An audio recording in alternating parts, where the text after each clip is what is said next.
आपको किसी हाउस या शॉप का रेंट रिसीव होता है तो आपको रेंटल इनकम होती है, बट इस पूरी रेंटल इनकम पर आपको टैक्स पे नहीं करना होता।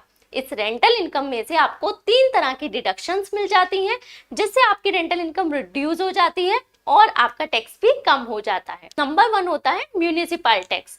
तो ओनर जो म्यूनिसिपल टैक्स या हाउस टैक्स को पे करता है वो अमाउंट इस रेंटल इनकम में से माइनस हो जाता है। नंबर 2 होती है स्टैंडर्ड डिडक्शन। तो इस रिड्यूस्ड रेंटल इनकम में से 30% की स्टैंडर्ड डिडक्शन मिल जाती है, जो कि सभी को मिलती है। इसके लिए आपको कोई प्रूफ भी नहीं देना होता। नंबर 3 होती है लोन की इंटरेस्ट की डिडक्शन।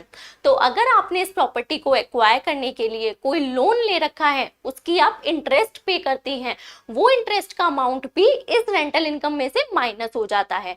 अब जो आपकी नेट रेंटल इनकम आती है, इस रेंटल इनकम पर आपको स्लैब रेट से टैक्स पे करना होता है। ये भी हो सकता है कि आपकी कोई इनकम ही ना हो, ये अमाउंट लॉस में चला जाए।